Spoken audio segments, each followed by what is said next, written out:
No, no, no, not the pinky, not yet. Oh, you don't want to rush things along, Tom. After all, the evening is so young.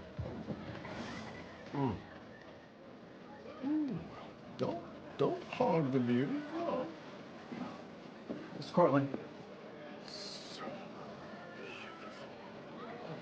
Mr. Cortland. Sir, the young gentlemen have arrived. Ah, good.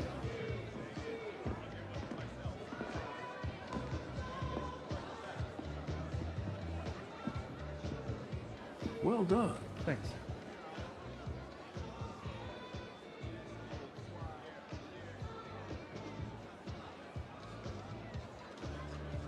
Well, now, I think we have a winner.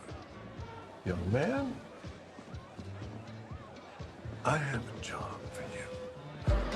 Nice to see you,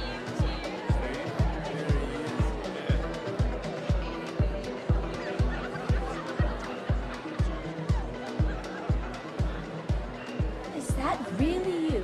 You escaped? Yes. Deidre, what a happy surprise. You look just like your mother.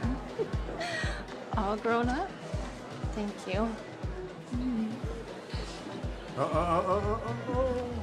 Not for you, Cher. Uncle Cortland. Oh, for you, only the best. You can't imagine the number of times I've driven by your house and thought I should stop and throw stones at your window, try to get you out of there. I wish you had. Well, I was sure it would only make more trouble between you and my sisters. So, here's to you. Here at last. It's such a delightful surprise.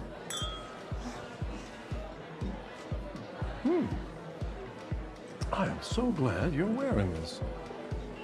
Now, this belonged to your mother. The aunts never talked to me about my mother. Now, they are wicked. The worst kind of wicked. Well, here's what I remember. Your mother was full of life and mischief. When she laughed, it was like fireworks lighting up the sky. And she was funny and so beautiful. Of course, she paid for her high spirits. I don't believe she jumped from the balcony.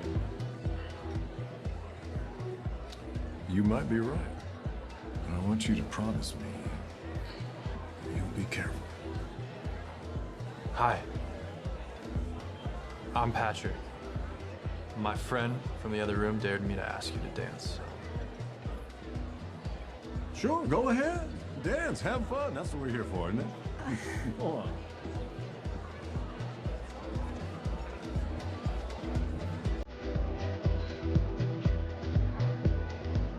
Don't forget to leave a glass slipper, Chad.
Patrick?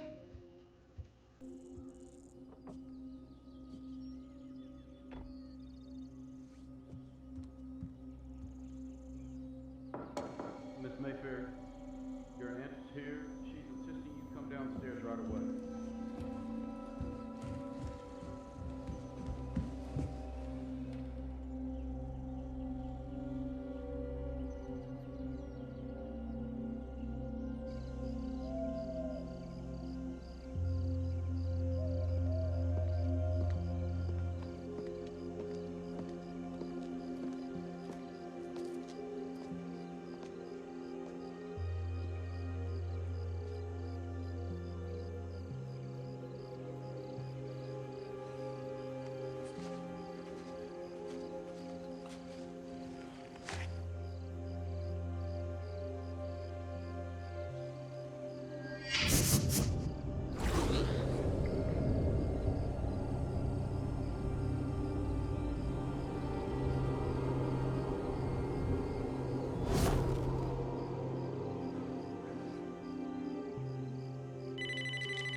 Hello?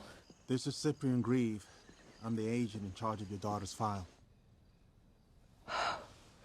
Thank you so much for calling me back. I'm at the house now. The house on First Street in New Orleans? I see. I guess I was just wondering if anything has been disturbed or different. Well, if you're asking if the man is here... I don't see him, but I can feel him. He's very near. So this is good news.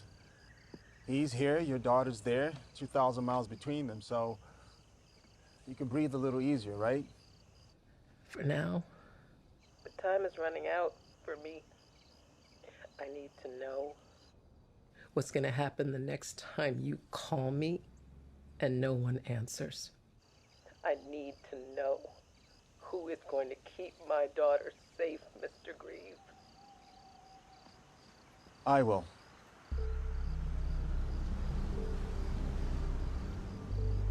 I'm the one that will keep your daughter safe. Let's take a deep breath. Feel the air in our lungs. Celebrate for a moment the great gift of life. Huh? Come on. Ah, felt good, didn't it? I don't know about you, but I'd like to keep doing that for another, I don't know, 20, 30,000 years. I'm Daniel Lemley, CEO of Ravinia Research, and here at Ravinia, we believe death is encoded. If there's a code, we can crack it, and if we can crack it, then we can hack it. Before I go, take a moment and look at each other. See, you are the first generation of human beings that just might live forever.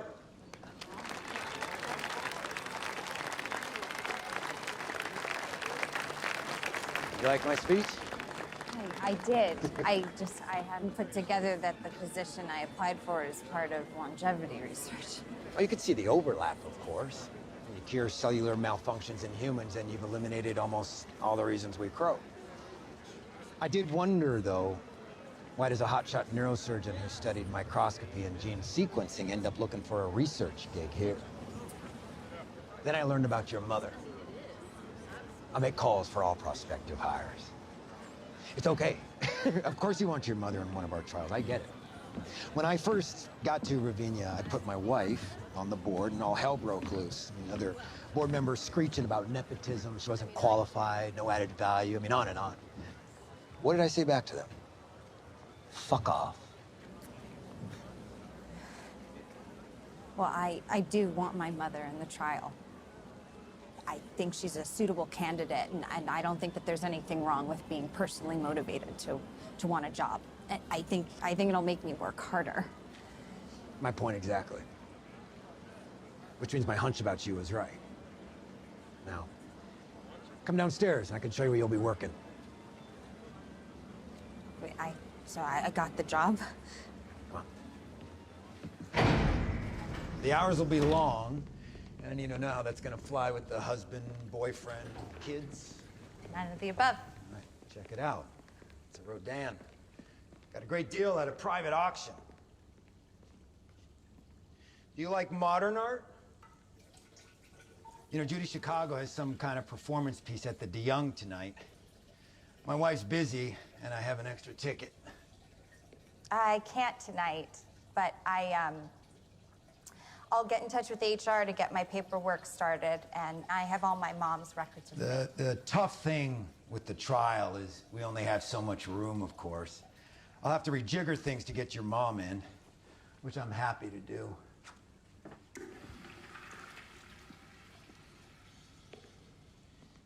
I do have a reputation for being tough. If you work here, you gotta run with the boys and the girls. You gotta think like a killer, yeah? Metaphorically, of course. I know a lot of doctors who are killers, and not just metaphorically. So, pick a name. Let's get your mom in this thing. Pick a name? There's 30 slots. We already have 30 patients. Doesn't matter to me which patient your mom replaces. I'm sure you can just add my mom to the list and make it 31. I'm sure you haven't dealt with the FDA before. They're Nazis about this stuff. 30's the number, so go on, pick a name. Please don't do this. This is my mother's life, and she's all that I have, but Dr. I can't Fielding. just pick a name. Those are just names in a trial. Cross one out. Don't get tangled in the minutia, huh? You mean patience? Look, you got a job to do. I got a company to run. Pick a name.